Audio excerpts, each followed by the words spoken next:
The second operating issue that we discussed for the BYU Creamery is their managing of inventory.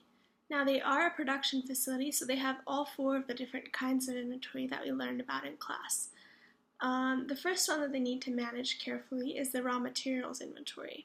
Raw materials for the soups is anything that goes directly into the soups, so broth, vegetables, beans, meats, things like that. The way that they manage the raw materials inventory, as Brittany mentioned earlier in the process, is when an employee goes to get the ingredients for the soup of the day, they'll check if any of the inventory levels are running low. And I'm sure you remember that this is called a continuous review system. So they have a specific reorder point, so if they see that there's only 30 cans of beans left, then they know that they need to put in an order for 100 more. And that's kind of how they'll manage that.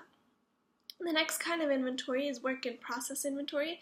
This one is not very important for the BYU Creamery because they don't usually leave a soup half cooked, so it's only work in process for a few hours and then it's transferred to the finished goods inventory.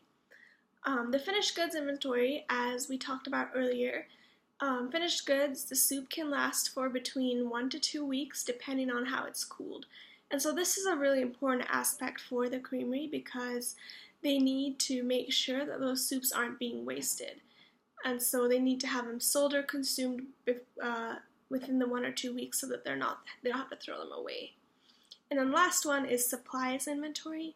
And that one is pretty simple. It's just all the supplies, the miscellaneous things that are needed for the process. So cleaners for the floor and the kettles, the bags that they pump the soup into, and they just need to make sure they have enough of those, but not too many.